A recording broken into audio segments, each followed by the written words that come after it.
Cuman korbannya mungkin P3. Atau pertanyaannya ada apa parpol atau sebagian parpol dengan penyelenggara? Karena rakyat yang memberikan suara kan. Seharusnya sesuai aja apa yang rakyat berikan itu yang ditulis. Bagian besar dari lembaga survei itu mensurvei PSI kan nggak ada yang sampai 3. Ya. Bahkan Prof Burhan juga udah Prof statement Burhan, LSI, semua bilang kan PSI pun margin errornya ditambahin aja nggak ada yang nyampe 3 gitu. Iya. Nah kalau sekarang terlalu jauh kan aneh. Golkar ini kan pendekar semua. Pastinya pendekar juga punya kesalahan. Dan kesalahan itu juga pastinya juga udah dicatat kali sama negara ya. Tapi masa iya? Tapi apa iya masa ya bukan negara lah, sama kelompok-kelompok tertentu lah kesalahan-kesalahan itu dicatat. Nah, apakah kemudian serela itu fungsionaris-fungsionaris Golkar menyerahkan kursi ketua umum kepada orang yang tidak memiliki tunggu bentar, orang yang tidak memiliki rekam jejak di Golkar.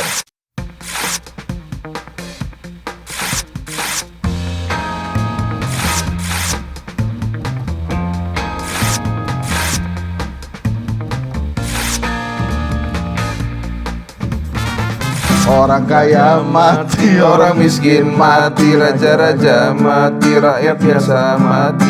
Semua pergi menghadap ilahi. Dunia yang dicari. orang kaya mati, Orang miskin mati, raja-raja mati, rakyat biasa mati. Semua pergi menghadap ilahi. Dunia yang dicari takkan dibawa mati. Ya, ntar lo hafalin ya. Beberapa hari lagi kita menjelang akan masuki bulan Ramadan, maka saya pilih lagu itu. Terima kasih Al-Ustadz Al-Mukarram Agil Samal yang mengusulkan itu. Setelah ini kita akan menyanyikan lagu-lagu kasidahan lah. Religi. Lindung kepala lindung, hujan diudik di sini mendung. Anak siapa pakai kerudung, mata melirik kaki kesandung. Wah, politik identitas. La haula wala quwata, mata melihat seperti buta. Tiada daya, tiada upaya, melainkan Tuhan yang Maha Esa. Pancasila men ujungnya. Duduk Salam goyang Pancasila. di kursi goyang, beduk subuh hampir siang. Bangunkan ibu, suruh sembahyang, jadikan anak yang disayang. Aduh. Suasana puasanya udah kena. Suasana puasanya udah kena. Jadi gini teman-teman, ini karena mau puasa, kita juga membahas hal-hal yang berbau Islami, seperti P3 contohnya. Iya emang. Iya benar. Berbau Islam. Partai berasaskan Islam. Iya ada Partai kiblat ditaruh di situ. Satu-satunya partai zaman Orde Ka'bah. Baru Ya. yang merupakan Gua kalau identitasnya. bridging gitu udah lolos ya. Jadi gimana Mas? Oh itu Imam? juga Mas Agil yang bikinin lu, jangan suka klaim gitu karya orang. Nggak nanya Mas ke- Agil tadi ini bridgingnya handsat. Oke ya. Tapi yang disuruh menjelaskan yang punya P3. Yang punya bertiga Jangan masyarakat Indonesia. jangan bocor. Kita nggak boleh masyarakat langsung ke Indonesia. imam gitu, jangan. Loh emang dia yang punya? Emang kita Iya bilang masa gitu? lu? Enggak, Kita kan? semua yang punya enggak? Kan Ka'bah itu adalah milik umat Islam. Itu kenapa sih? Jadi ada apa PSI dan Tanya kan lu juga ujung-ujungnya. ya sama lu berdua lah. Gue mau wakili PSI nih. Nggak, PSI dan P3 itu ada apa sebetulnya? Lu kan pakai batik coklat gini lu ala-ala KPU gua rasa. Jadi lu ini itu pertanyaan pertama, ada apa dengan PSI dan P3? Terus kemudian emang itu gosipnya ITB yang udah, bikin nih? ITB yang bikin. Si rekap Oh itu. waktu yang ini ya rame tuh ya di X itu ya apa dosen apa ya cewek tuh ya ITB tuh ya. Ya gua nggak tahu tuh. Jadi Tapi ada apa katanya sebenarnya sih dibantah kok. PSI sama P3 ini? Jadi Sebenarnya pertanyaannya ada apa PSI dan Gelora? oh, Enggak, PSI dan sebenarnya Golkar. bisa juga Iya. pertanyaannya ada apa? Cuman korbannya mungkin P3. Atau pertanyaannya ada apa parpol atau sebagian parpol dengan penyelenggara? Kok kenapa Bahasanya terlalu aneh-aneh? wise. Tanya malam Ya lo yang najemin enggak? mana Jadi katanya tadi bisik-bisiknya gue harus agak bijaksana nih. Iya. Masa Agil tuh yang nyuruh. Biar Ada aja apa panas. denganmu? Itu ada lagunya. Ya itu PSI dan Gelora. Jadi kan- bener kan tuh di Republika. Jadi Tak hanya tidak PSI, Sarian Suara Partai Gelora juga alami lonjakan di Sirekap KPU. Tapi ini kan sebenarnya sesuai. Jadi gini, gue bacain aja lah. P3 suaranya berkurang, padahal suara masuk bertambah. Ini bukan persentase ya, suara gitu. Sementara PSI kalau di media-media sosial menerima banyak limpahan suara tidak sah masuk dalam PSI. Di media sosial tuh itu dugaan tuh. Kalau salah tolong nanti teman-teman PSI klarifikasi ya. Terus kemudian Gelora juga demikian gitu. Kalau gue ya, memang yang yang dirugikan tuh rakyat Indonesia. Mulai nggak konsen dia. Gue udah ngincer. Ini pajangan. Ini gue lapar tuh. Sambil ngomong. Ntar dia nggak bisa mikir dong. Gue gak bisa mikir. Ini tenaga gue nih. Ini Tenaga gue nih. lagi ngomongin soal rakyat. Dia gini-gini juara 2 tenis lolos. Bro. Ini yang nyebabin juara. Lanjut. Lanjut. Berapa pesertanya? Oh, banyak. Nggak gini, ya itu kan. Kalau gue sih merasa ini yang dirugikan rakyat, karena rakyat yang memberikan suara kan. Seharusnya sesuai aja apa yang rakyat berikan itu yang ditulis. Tapi kalau dalam case PSI, P3, Gelora ini, menurut gue tuh yang marah tuh adalah yang dirugikan kedua, partai politik sama caleg-calegnya. Terutama P3-nya berarti. Ya P3-nya. P3 udah ngomel tuh. Perindo juga udah marah. Dia bilang dia menolak hasil pemilu, minta pemilu Perindo diulang. juga udah ngomong itu. Ya dia minta pemilu diulang. Terus, nah itu kalau menurut gue sih standing point-nya itu. Memang yang agak lucu nih partai-partai yang memang di bawah-bawah gitu, yang masih baru di bawah PKN, Umat. Itu mah nggak bergerak kan suaranya. Apa justru tambah berkurang? Nah harusnya dia yang protes karena dia yang di bawah kan, nggak lolos. Kenapa yang itu jadi lolos sementara gue nggak lolos gitu? Ya karena suaranya kan memang Walaupun nggak tembus. masih kecil kemungkinannya sih PSI lolos ya. Kalau dari quick count kan nggak mungkin. Tapi kalau bicara soal win rate tuh probability-nya meningkat PSI hari ini nih. Dari yang misalnya di bawah 30% meningkat jadi ya sekarang 35%. Win rate itu apa sih? Ya potensi kemenangan, artinya potensi lolosnya. Kayak lo main tenis jadi ngerti. Itu bahasa tenis ya bro? Ya, iya. Win probability. Oh, win Nah, probability. jadi kalau lolosnya itu yang awalnya itu di bawah 40%. Lu pengen kan? Ketika orang ngomong lu pengen kan? Ini belum gua buka. Enggak. Kira agak jauh. Jadi yang aneh memang kenapa kok suara P3 yang berkurang? Itu harus ada yang bisa menjelaskan tuh mungkin. Iya, karena suara P3 tuh berkurang mulai dari sempat dia di 3,08, dia terus turun sampai sempat di Sekarang berapa sih? 4,08, sempat sampai di 39,08. Sekarang naik lagi 4,01 ya. Sekarang sudah di 4,01. Jadi kan unik ya. Maksudnya TPS Setelah yang nggak ada protes dari P3 ya atau gimana? pasca nggak hanya P3, gue rasa di X itu justru banyak yang menyoroti dari beragam angle ya. Bahkan Polster juga merasa janggal karena sebagian besar dari lembaga survei itu mensurvei PSI kan nggak ada yang sampai 3. Ya. Bahkan Prof Burhan juga udah Prof statement Burhan, LSI, semua bilang kan PSI pun margin errornya ditambahin aja nggak ada yang nyampe 3 gitu. Iya. Nah kalau sekarang terlalu jauh kan aneh ya. Di satu sisi bersamaan dengan ya momen meskipun pembelaannya P3 teman-teman saya PSI itu turun. kan katanya ada di beberapa dapil yang ketika awal-awal penghitungannya masih di bawah 10% suara masuk atau 20%, sekarang suaranya makin nambah Tapi gitu kan. dibandingkan dengan quick count tetap dianggap anomali jadinya. Iya, Karena makanya. semua quick count kompak hasilnya sekian, PSI-nya tetap jauh. Nah kalau P3 dia kan sebagian besar quick count bilang mungkin di 3,9. Nah, kalau marginnya sampai 0,4, dia masih mungkin di 4,3. Ya, tapi hasil akhir quick count banyak lembaga survei P3 ada yang di atas 4. 4, kok, 4, Iya, Ada kayak Carta beberapa di 4. atas, nggak hanya 4,2. satu kok. LSI Maksudnya ada ada 2, 3, 4 Ya, lembaga ada survei. Enggak, gue no issue kalau P3, memang yang isu itu emang agak aneh sih kalau Agak lain. iya kalau PSI tiba-tiba lolos ya. Gue sih Soalnya lompatannya dari 2 koma kan hasil quick count ya. tapi kan esensi dari kekuasaan begitu bukan? Apa? Tends to corrupt. Yang tinggi bisa direndahkan, yang rendah bisa ditinggiin, yang kecil digedein, yang gede dikecilin. Dia enggak tahu. Kan inti kekuasaan begitu. Walaupun kalau ini caranya begini, beneran ujungnya adalah untuk naikin partai tertentu. Ini sih kasar banget sih.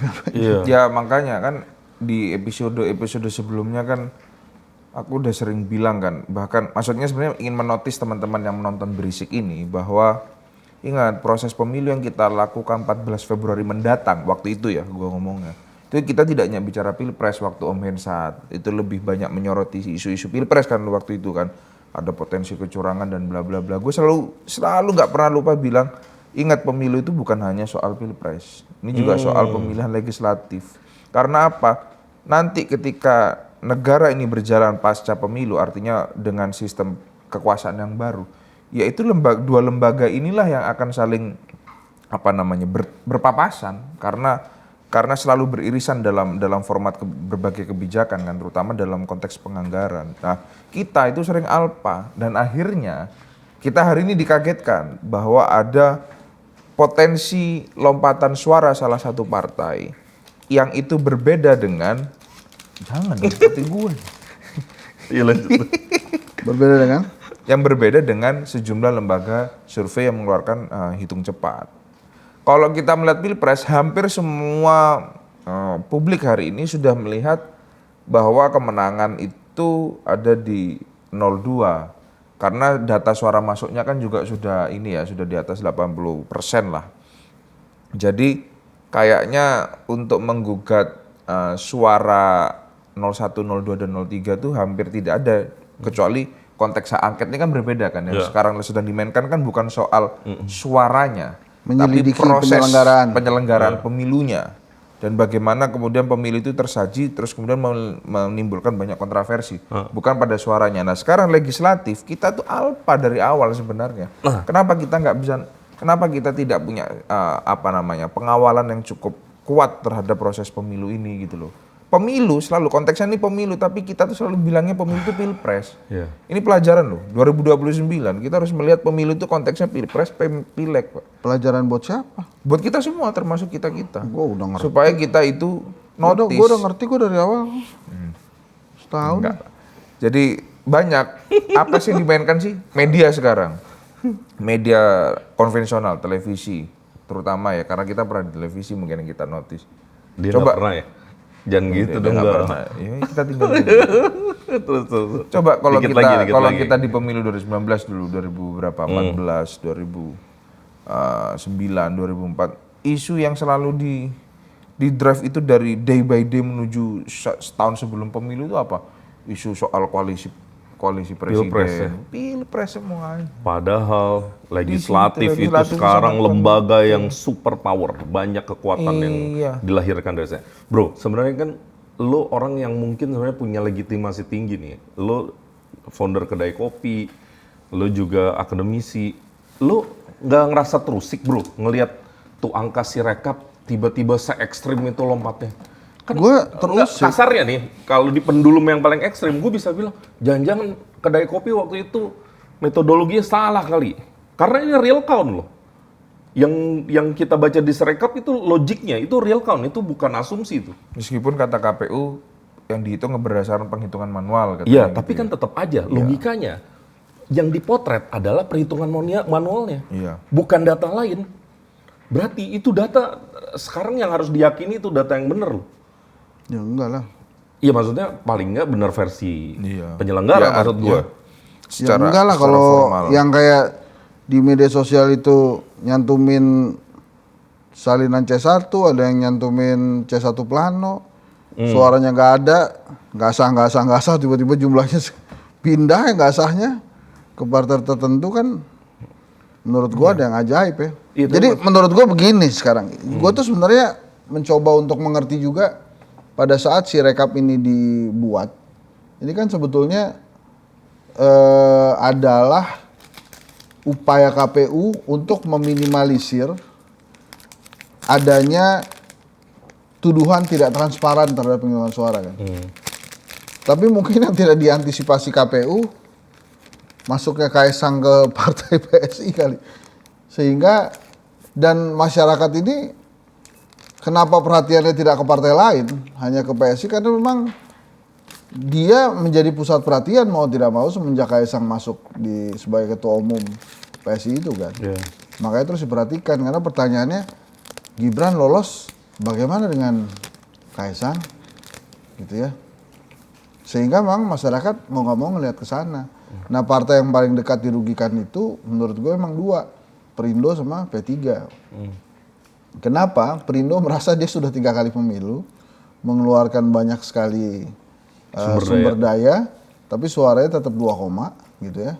Bahkan dia merasa ada kecurangan-kecurangan yang merugikan dia. Bahkan ya, yang sekarang gitu ya. 1, yang akhirnya membuat dia langsung mengumumkan minta pemilu diulang. Perindo tuh. Yang kedua paling dekat partai politik yang terganggu itu tentu saja P3 karena dia yang berada di ujung ambang batas kan. Sementara partai-partai yang lain kenapa nggak mau berisik, udah bodo amat. mereka nggak bodo amat, mereka juga ngawal. Karena lolos. Tapi memang beberapa calegnya itu komplain. Karena merasa dirugikan di daerah pemilihan itu. Tapi ini yang menarik juga di tier atas bro.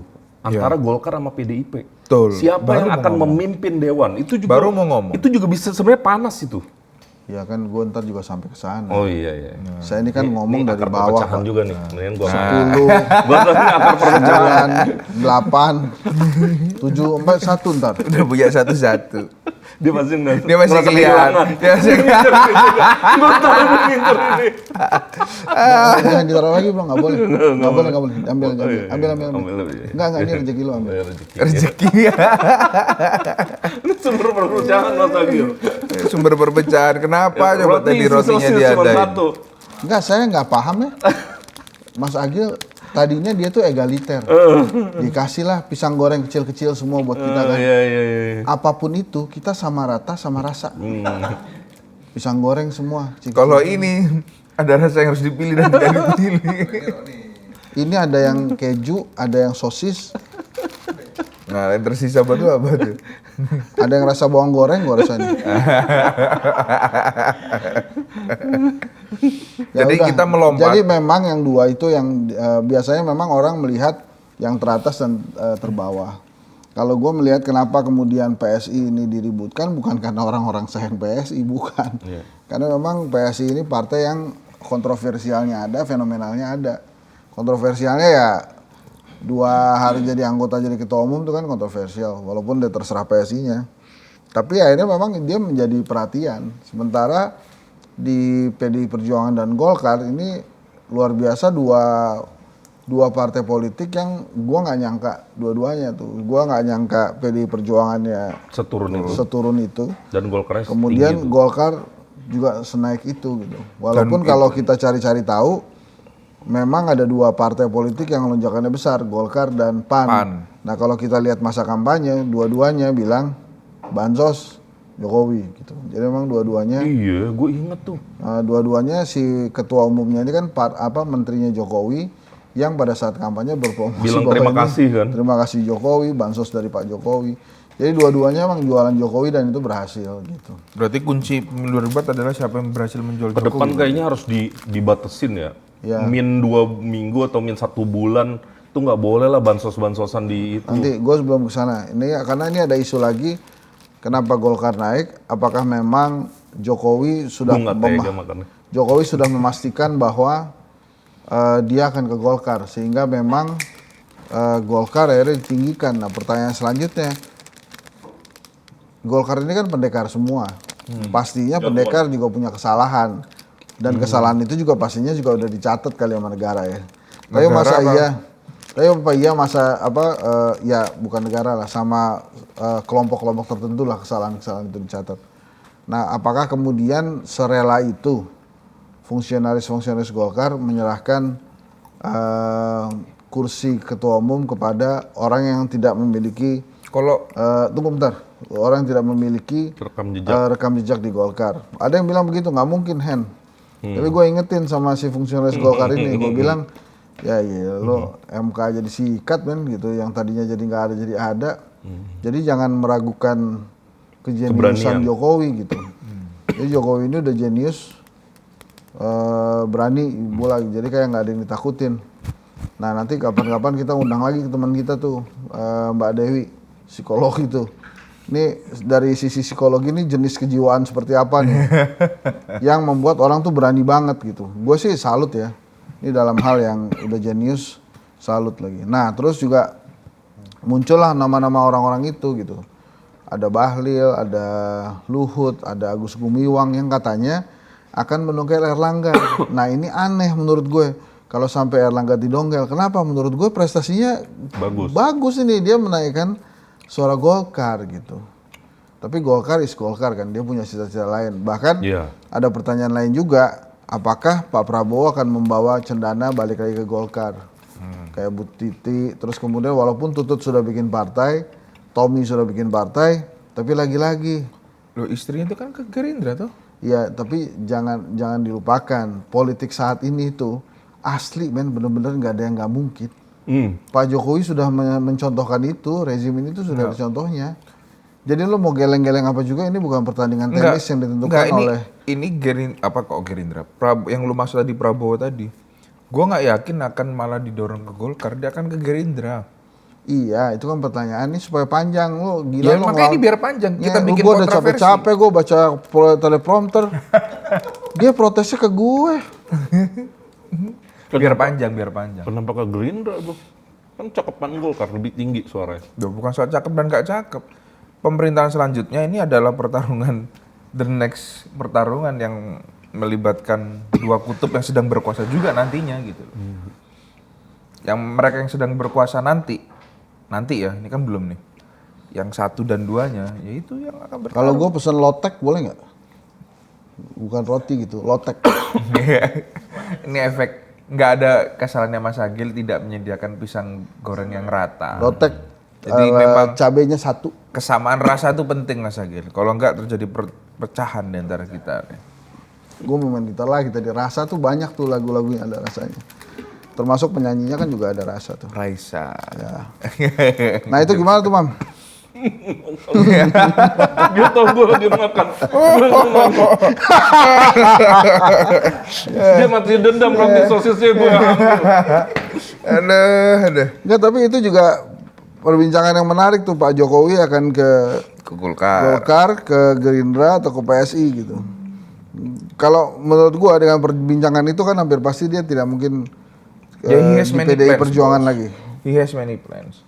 Artinya PDI Perjuangan masih mungkin nggak? Enggak. Ya. Kalau gini Aku aja, memprediksi tidak. gini aja. Berarti tebakan lo Pak Jokowi ke Gerindra, lo ke Golkar ya? Enggak, siapa yang bilang ke Lo Gerindra? Enggak ada. Lo kemana? Ya plansnya dia itu kan PSI dan Golkar. Coba dicek episode kemarin yang aku ngomong itu. Aku kan ngomong lo itu. jadi Golkar ya? Atau PSI? Menurutku Golkar. Lo? Gue. Pak Jokowi di Golkar dan di PSI. Oh dua-duanya. Oh iya, kalau dua-duanya sudah pasti, tapi secara organik dia akan ada di mana. Itu menarik tuh Mas Agil tuh. Ngebahas yang disampaikan oleh Sudirman Said bahwa ada wacana, ada koalisi besar. Satu koalisi besar. Ini bukannya ini ya, JG juga ngomong gini ya? Iya, itu Sudirman Said ngomong gitu juga kan. Ada wacana satu koalisi besar. Nah itu menurut lo gimana? Satu koalisi besar itu kan Tiongkok satu koalisi besar. Komunis satu doang. Vietnam. Ya, Korea Utara besar, kemarin presidennya terpilih bro. Terpilih kembali secara aklamasi 100%. Artinya tidak ada oposan, maksud lu kan gitu kan.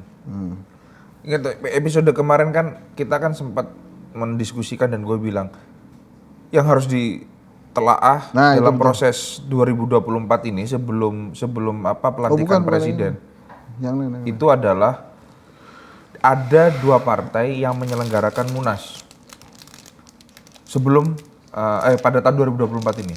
Yang pertama PDIP, yang kedua Golkar.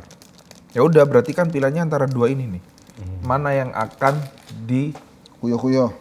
dimasuki oleh beliau tadi yang sedang dibahas kita. Dan gua tidak memiliki dugaan yang besar kalau tidak boleh mengatakan tidak sama sekali terhadap Ya. PDIP. Tapi dugaan lo kalau Pak Jokowi masuk ke partai itu ketum, sebagai ketum. Ya mau apa lagi? Kan harus nyala. Tuh lihat tuh. Kartunya. Mas Agil nih dimainin terus ini. Ada skenario semua partai dimasukkan ke koalisi besar. Tapi kalau dengan kondisi saat ini tuh mungkin banget, Bos. Bisa, sangat bisa. Mungkin. Orang handicapnya dipegang semua. Cuman yang sedih mah gue, orang tuh berkoalisi menurut gue ya, kalau mau ideal ya pasti kan karena ada kesamaan ideologi, kesamaan visi, platform. Jangan pragmatisme gitu. Kalau cuman soal bagi-bagi, sayang gitu. Maksudnya yang rugi rakyat ntar. Kalau gue ya. Iya, ya kan pandangan ideal Mas Imam. Iya, iya. Ini kan kita juga Ya, gua- selain membahas pandangan ideal, kita juga sedang Iya, membahas realitas yang akan kita hadapi kan. Gue cuman ngingetin mereka aja nih yang lagi mau berkoalisi besar, lo kalau mau koalisi aja, cuman Coba ya ada yang di depannya jangan soal kepentingan atau bagi-baginya dulu gitu. Jadi ini sebenarnya merupakan jawaban atas suasana, kalau menurut gue ya secara pribadi dalam 10 tahun terakhir ini kita tuh mengalami dalam dunia politik kita mengalami deparpolisasi. Deparpolisasi artinya ada distrust terhadap partai politik yang kemudian itu justru menjadi black hole atau celah bahkan oleh para elit-elit ini untuk melakukan optimalisasi terhadap kekuatan partai politik. Karena bagaimanapun dalam demokrasi yang ideal, partai politik adalah penyokong yang paling benar sebenarnya dalam konteks demokrasi. Tapi karena kemudian masyarakat itu terinfluence ya, lalu masyarakat itu memandang negatif partai politik, lalu kemudian mereka menjadi apatis terhadap partai politiknya. Tapi mereka ini banyak nih yang ingin growing atau misalnya ingin mengetahui politik sehingga terbentuklah banyak kelompok relawan, kelompok masyarakat simpatisan terhadap paslon tertentu tapi tidak terafiliasi dengan partai politik. Nah, hari ini kita melihat big picture-nya hari ini bahwa bagaimana kemudian ketika kita melupakan partai politik ini untuk kemudian minimal diperbaiki kalau kita melakukan kritik terhadap mereka, tapi kita tidak melakukan itu. Sehingga hari ini ya sudah partai. Kenapa hari ini suasana penghitungan pemilu legislatif ini begitu menarik? Ada PSI yang katanya Om Hensa tadi dan Gelora, lalu kemudian ada Golkar. Ya karena bagaimanapun Jokowi habis ini lengser. Kalau dia ingin stabil dalam arus kekuasaan, ya dia harus ada di partai. Kartunya hidup lagi. Kalau dia tidak ada di partai politik, dia tidak punya legitimasi. Ya berarti culture shock itu dia udah di awal udah dipikirin ya. Oh ya, kan mastermind emang orang ini Pak. Ada Emang Pak orang Jokowi. cerdas. Tidak mungkin dia Nggak, tidak itu memikirkan gimana tuh? Satu koalisi besar menurut lo mungkin nggak? Sangat mungkin. Kan tadi gue bilang, handicap semua pemimpin partai atau minimal elit-elit politik itu dipegang. Apanya itu Bang? Ya, begitulah. Jadi ya kalau kemudian mereka tidak bisa melepaskan diri dari dari apa yang dipegang itu, inventarisasi data-data itu, ya pilihannya membentuk koalisi besar itu. Jadi semuanya pengen jadi priai. Tapi kecuali ada anomali kali ya. Gue tuh pengen ngomongin ini agak lompat ya, cuman gue pengen ngomong gini ya. Ini gue jauh-jauh hari pernah ngomong ini gak? Gue bilang, gue berharap banget pemilu ini bisa dirayakan bersama. Termasuk dirayakan oleh yang kalah. Dan hari ini ternyata harapan gue itu jauh banget gitu ya. Yang menang aja lagi nggak puas gitu ya. Misalnya kalau kita ngeliat PD Perjuangan ya, mungkin mereka juga nggak yakin kok sebegini jauh gitu hasilnya ya. Karena angkanya mungkin belum di ekspektasi teman-teman di PD Perjuangan gitu. Dan ini kan mengerikan, apalagi yang kalah maksud gue. Yang kalah pasti lebih berasa kecewa lagi dan dugaan-dugaan kecurangan tuh meningkat, yang gua ngeri sebenarnya distrust publik atau legitimasi terhadap apapun hasil dari pemilihan ini. Dan buat gue itu kalau berkelindan dengan masalah-masalah sosial ini kan jadi banyak problem ya, belum masalah angket dan seterusnya. Kalau gua nggak salah, di dalam kitab Joyoboyo itu ada serat yang mengatakan bahwa artinya diartikan tuh kelak Indonesia itu memang harus restart. Oh, itu Ada pernah tuh. ditulis di dalam kitab Jayabaya itu. Joyoboyo itu, kalau gua nggak salah ya. Bener berarti kalau nggak salah. Jadi ntar diundang lagi aja. Siapa penulis Jayabaya? Jayabaya diundang. Nggak bisa dong. Enggak, yang ini yang mengerti tentang Joyoboyo lah. yang Pijun, bisa- Pijun. Mbak Pijun. Ya, Bang Pijun. Karena jadi kan begini ya, Bro. Indonesia itu kan awalnya kerajaan-kerajaan. Ada yang besar-besar tuh ya, Sriwijaya, Majapahit, kemudian Mataraman ya. Itu besar-besar yang kekuasaannya hampir mirip dengan Indonesia saat ini. Kemudian Belanda datang gitu ya. Bukan Belanda juga, anyway perusahaan asli VOC. VOC itu. Ini ada harus dibenarkan sejarah itu. Ya, terus jadi kemudian mulailah berubah dan dijajah, kemudian kita berjuang jadi merdeka, sempat era presiden terpimpin kan, Ada agresi militer lagi kan. ya terus akhirnya jadi demokrasi. Nah, apakah kemudian itu menjadi format terbaik bangsa? Yang jelas sih ya sampai saat ini Indonesia berkembang ya gitu. Tapi apakah kemudian harus berganti kan nggak tahu juga. Tapi yang terjadi hari ini sih terus terang gue khawatir banget sih dengan kondisi-kondisi kecurangan di depan mata, dugaan-dugaan lah ya. Dugaan kecurangan di depan mata. Terus kemudian seolah-olah memang seperti ditantang aja rakyat Indonesia, gue mau begini lo mau apa? Gitu, dan itu nampaknya terus menerus tuh. None of petinggi parpol ya atau DPR yang kita harapkan bisa menjadi hero itu berteriak lantang untuk melawan itu kan. Yang terjadi itu kan di talk show aja ribut tuh kayak semalam kan Bang Deddy sama Noel ribut kencang tuh. Lo ada di situ juga? Enggak, gue nggak ada, gue nonton. Nah itu satu hal. Tapi yang gue lihat ya, ini mungkin gue salah ya. Petinggi-petinggi politik yang udah pernah masuk penjara, artinya dia sudah merasakan itu dan sekarang bebas, itu lebih vokal sih ketimbang elit-elit politik yang Itu kenapa? belum merasakan jeruji besi gitu. Menurut lo kenapa? Karena menurut gue dia udah pernah aja ngerasain itu. Oh, dia udah melampaui itu. Melampaui Jadi udah apa yang harus ditakutin lagi gitu? Nah, dia udah pernah. Terus mau apa gitu. Dan gue ngerinya ini loh, ini civil society udah teriak, agamawan udah teriak, apa udah teriak.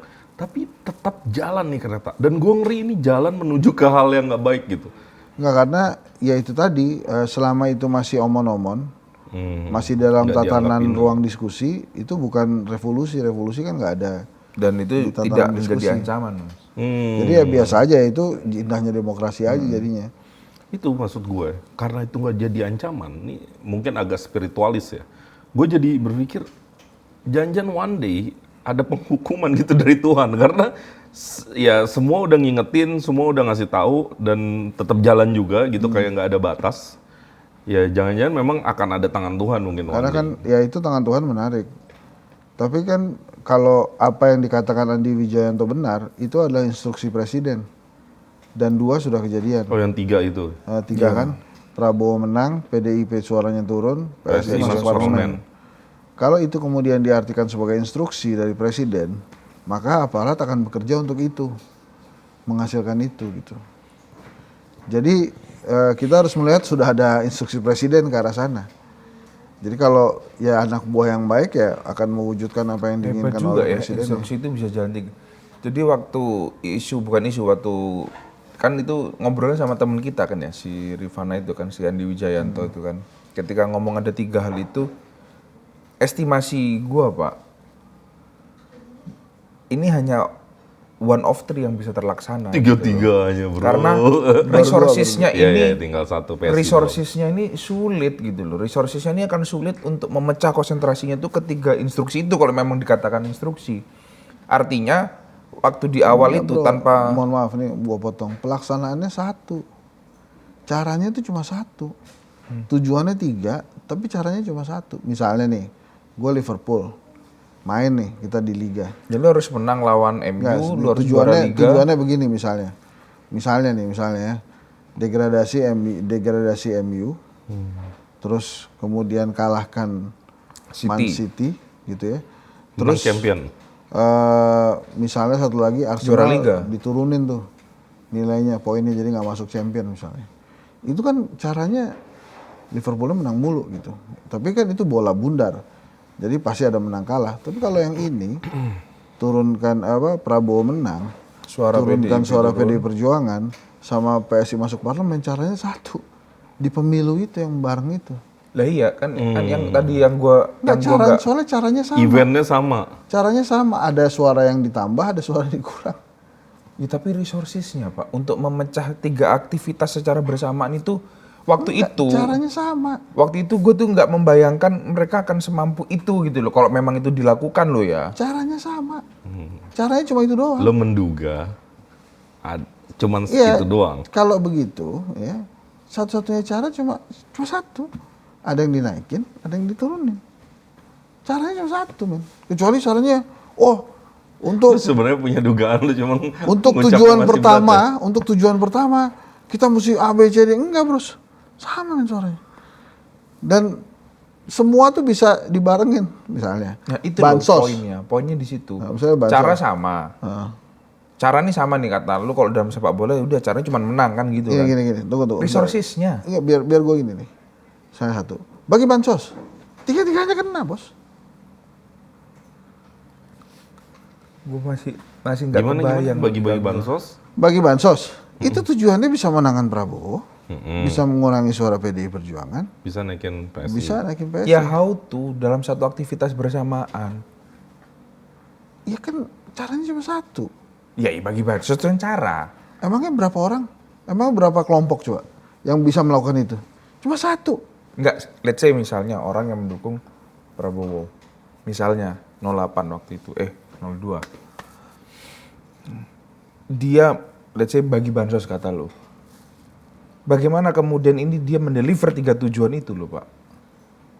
Karena dalam konteks logika gue yang terbatas ini, Enggak, ini untuk 02 ya. Dia nggak nyebutin kesimpulan ujungnya. Itu yang membuat Riga jadi nanya lagi. Lo harusnya berani ngucap bro. Enggak, gue Ini mau diserahin nggak? Jadi gue bisa ngomong apa sama dia? Mendingan lo ngomong, ntar kalau terlalu bahaya baru di-cut. Iya. Lah, itu kan udah jelas.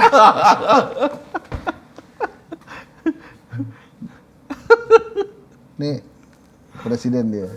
masih mam. Dia ngomong sama kita. Gue ngaminin aja nggak berani jadi presiden bro. Ntar ya umur hisap panjang. Kita dipanggil sama dia. Dia juga bilang, Gak, Hen, nih ya, gue punya 3 tujuan nih. 1, 2, 3. Oke bos, ngerti gue. Aman. Ya udah. Gue kan ngomong sama anak buah gue. Tujuannya 3 ini. Caranya cuma satu. Naikin sama turunin. Nuruninnya gimana? Ya kan udah tahu.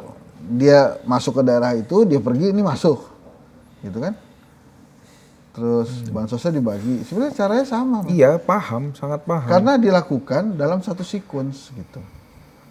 Ini membagi 3 tujuan dalam satu sequence itu yang menurut gua tuh ini luar biasa gitu Lo loh. S3 deh, ntar lo ngerti.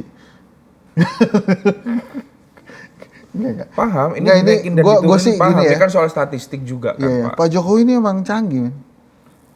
Gue mikir-mikir ya, ya kalau bener Andi, apa yang diomongin Andi itu, dan bener memang Pak Jokowi ngomong gitu, itu ya memang hal itu mungkin dilakukan dalam satu hari itu, ya dengan caranya cuma satu. Dan hebatnya beliau udah ngeliat big picture itu ya.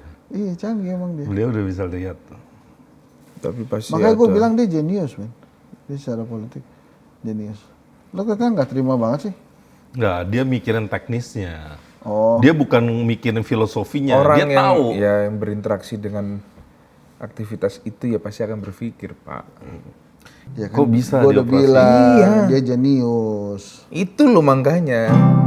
Orang kaya mati, Nah, berarti orang sampai sini miskin nih ya. mati, raja-raja Saking penasarannya mati, ya. mati, Iya. Mati. mati, Mati dunia kita. yang dicari. Tapi bisa juga sebenarnya cukup kalau pimpinan tuh cukup set KPI aja bisa juga, bro. Iya, itulah yang dilakukan Jadi dia oleh dia. nggak perlu mikirin teknis sebenarnya. Dia Bahkan kasih lihat jeniusnya nih, itu ini big picture-nya lo kerjain gitu. jenisnya bahkan Dugaannya sampai kan, dugaan. dampak sosialnya itu sudah dipikirkan. Makanya mungkin mereka itu cukup confidence menghadapi reaksi massa. Sejauh ini kan reaksi massa waktu episode minggu lalu kan Hensat kan bilang akan ada aktivitas demo di unjuk rasa. Ya udah sebatas itu aja kan. Tidak Nggak kemudian meluas. menjadi sesuatu yang Nggak menggelinding ya. wah gitu loh. Jadi artinya cipta kondisi itu kalau bahasa Orde Baru itu kan cipta kondisi atau prakondisinya itu memang sudah benar-benar dipikirkan. Oh reaksinya kan seperti ini nih kalau kita akan melakukan. Nah, itu Tapi ya. gua rasa itu bakal jadi pembahasan tesis buku disertasi yang bagus tuh. ya makanya Bagaimana jenius ini orang. seorang presiden sudah ngeset target dan per hari ini kita bicara 2 itu tercapai. Bahkan kalau dalam runtunan manajemen ya, 2 tercapai itu juga udah luar biasa karena sudah lebih dari 50%. Nah ini ya kita Tinggal lihat satu aja. lagi. Dan kunci dari manajemen tuh ada 3, bro. People. Lo harus put right man on the right place. Dan kita harus tahu orang itu kapasitasnya semana, cara pikirnya dan seterusnya. Oke, terima kasih teman-teman. Itu closing yang bagus sekali dari imamku. Ini juga sudah azan, dia sebentar lagi bersiap-siap. Buka puasa. Saya Henry Satrio. Udah buka puasa. Mohon maaf lahir batin bila selama di Berisik ada ucapan-ucapan yang Diberisik dong. menyinggung Padahal dia banyak. perasaan teman-teman semua. Ini kan lagi acara Berisik. Jadi saya mohon maaf juga. Lu mau itu nggak? Iya Jadi, sama-sama kita menyambut bulan Ramadan. Semoga kita disucikan hatinya, pikirannya, dan tujuan kita pun juga suci. Kalau memang itu tujuan untuk kebaikan bersama dan untuk kebaikan bangsa. Ih, ngeri. Gue juga deh, mohon maaf lahir batin. Mudah-mudahan puasa semua lancar. Lu biasanya pakai bahasa Arab kalau begini-begini. Oh iya, apa ya? Lancar kan lu biasanya? Minimal Al-Fatihah lah. Enggak lah. Tapi gue terakhir gue cuma berharap nih baik-baik aja, bro. Ngeri, maksudnya ini sih sangat subjektif ya. Gue ngeri belum tentu yang lain ngeri ya. Cuman gue ngelihat perjalanan belakangan ini kan politik makin hangat dan seterusnya. Mudah-mudahan ya kita semua dijaga lah politik kita, negara kita kan kita sama-sama sayang ya. Dan takutnya kalau kita mengelolanya secara berlebihan atau menikmatinya secara berlebihan nanti banyak yang tercederai gitu. Dan Tuhan kayaknya nggak suka lah yang berlebihan gitu ya. Minum air putih yang berlebihan aja Tuhan nggak suka, apalagi kekuasaan gitu. Mungkin gue sih harapannya itulah, mudah-mudahan kita baik-baik aja. Oke, terima kasih teman-teman. Marhaban ya Ramadan. Selamat menunaikan ibadah di bulan suci Ramadan, ibadah puasa di bulan suci Ramadan. Semoga penuh. Semoga penuh dan ibadah kita di masa Ramadan mendapatkan ganjaran yang luar biasa dari Allah Subhanahu wa taala. Tahun lalu pada saat Ramadan Berisik ada edisi khusus. Nah, di Ramadan kali ini kita juga akan ada edisi khusus. Saking khususnya kita belum bisa spill kira-kira seperti apa nanti. Buka puasa di siang hari. Enggak gitu ya. Enggak sekhusus itu. Iya, maaf. Terlalu kreatif. Mas Agil sih itu gara-gara. Udah Mas Agil ya? Udahlah, udah zuhur. Jangan lupa tadi, jadi mohon maaf nih ya, kalau kita nih syuting 3,5 jam, nanti kalau kemudian munculnya cuma 40 menit, artinya ya emang Mas Agil sisanya kerjaannya di tuh. cut semua. Emang hari ini kita bicara hal-hal yang menurut saya di luar Nurul. Ya. Itu Nurul Firki masih ada ya? Ah udah, Assalamualaikum warahmatullahi wabarakatuh. Assalamualaikum.